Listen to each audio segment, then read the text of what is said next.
They mocked her silence until her name appeared on every contract. The room was filled with voices, laughter, glasses clinking, polite conversations layered over something sharper judgment. She stood near the window, slightly apart from the crowd, holding a glass she hadn't touched.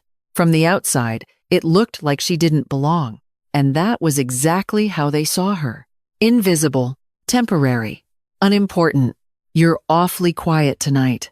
The voice came from behind her, her sister-in-law. Perfect posture, perfect smile, perfect ability to disguise cruelty as curiosity. She turned slowly. "I prefer listening," she said.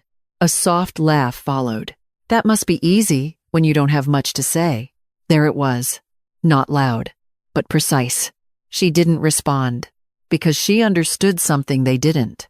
Not every silence is empty. Some silences are watching. Across the room, her husband was laughing with his colleagues, confident, relaxed, admired. He didn't look at her, not once. That part didn't hurt anymore. It used to. But now, it was just data, observation, confirmation. "How long have you been, what is it again?" her sister-in-law asked. "Freelancing? I work independently," she replied. "Oh," she nodded, as if that explained everything. It did. In their world, independent meant unstable, unproven, irrelevant. "You know, another voice joined in her mother-in-law this time. It's good to have hobbies." The word landed softly, but carried weight. Hobbies keep people busy when they don't have real responsibilities. A few nearby guests chuckled politely. She noticed something interesting. No one defended her, not even casually. That was the dynamic. They didn't attack directly. They simply allowed the narrative to exist. And over time, that becomes truth. Or at least, the version of truth people accept. She placed her glass down, unfinished. "Like most things in that room, I should go," she said calmly. "So early?" Her husband finally turned, surprised. "The night's just getting started. It's already been long enough." Her words weren't sharp, but they weren't soft either, just final. He hesitated, but didn't stop her. Of course he didn't. The elevator ride down was silent, but not heavy, not anymore. There was a time when moments like this felt like defeat. Now, a present, they felt like clarity. She stepped out into the night air, cool, clean, honest. Unlike the room she had just left, her phone vibrated. One message, simple, all signatures completed. She read it once, then locked the screen. No smile, no reaction, just acknowledgement, because this wasn't a surprise. It was a conclusion. The next morning began like any other. Quiet, controlled, routine, until it wasn't. The office building stood tall, glass walls, reflecting the early sunlight. Inside, everything moved with urgency. Emails, calls, decisions. Her husband walked in confidently, adjusting his tie. Today mattered. The deal they had been working on for months was finally being finalized, or so he thought. "Morning." One of his colleagues greeted him. "You're just in time. The investors are already here." "Perfect," he said. He didn't notice the tension. Not yet. The conference room doors were closed. Inside, the atmosphere was different, quieter, more focused, the kind of quiet that signals control. He stepped in, paused. Something felt off. The usual arrangement had changed. Seats were filled differently. People were positioned deliberately, and at the head of the table, someone sat, calm, still, familiar. His expression froze. "You're here?" he said. She looked up slowly. "Is okay." No explanation.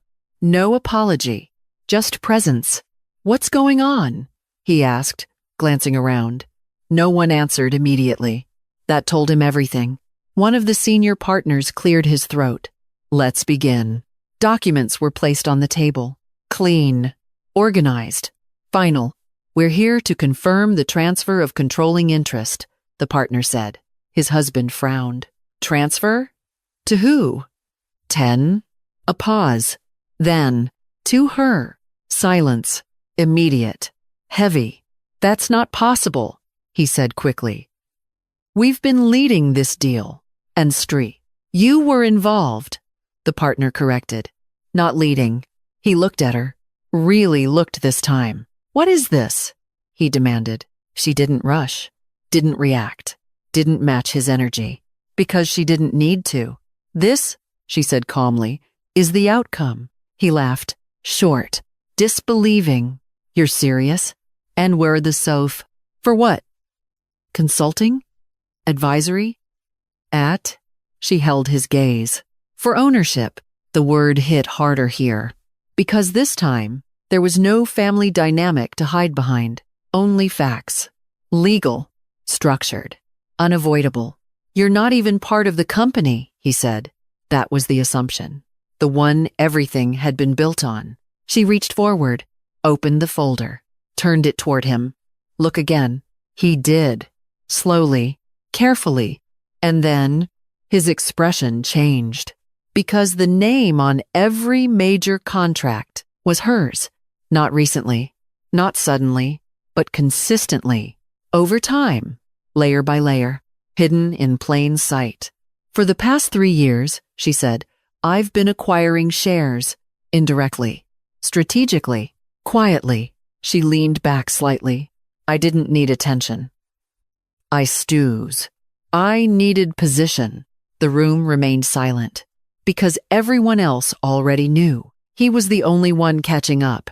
You knew about this? He asked the others. No one answered. Because they didn't need to. Their presence was the answer. You let this happen? He said, his voice tightening. No, she replied. I built this. There's a moment when reality breaks. Not loudly, not dramatically, but internally, where everything you believed stops making sense. This was that moment. You could have told me, he said. The same line, different room, same meaning. She almost smiled, but didn't. You could have asked. Silence again. But this time, it belonged to her. The partner continued. The transfer will be finalized today. Effective immediately. Control shifts to the majority stakeholder. He didn't need to say her name. Everyone already knew. She stood, collected her things. Calm, efficient, finished. Wait, he said. She paused, not turning around yet. Why didn't you say anything? That question again, still missing the point. She turned slowly. Because you weren't listening. There it was. Simple, accurate, final. She walked out of the room, past the glass walls, past the employees who didn't recognize her, past the systems she had built, without ever needing to be seen. Outside, the city moved as usual, unaware, unchanged, because the biggest shifts don't happen publicly. They happen quietly, until suddenly, they're undeniable. Her phone rang. She answered. Yes, it's acted re. A pause. Good. Do. Another pause. Proceed. She ended the call, looked ahead, and kept walking. Because the truth is, power doesn't need permission. It doesn't ask for recognition. And it definitely doesn't explain itself to people who chose not to see it. They mistook her silence for absence, her independence for insignificance, her patience for weakness. But patience, when combined with strategy, becomes something else entirely. Control. And by the time they realized that, she wasn't part of their world anymore. She owned it.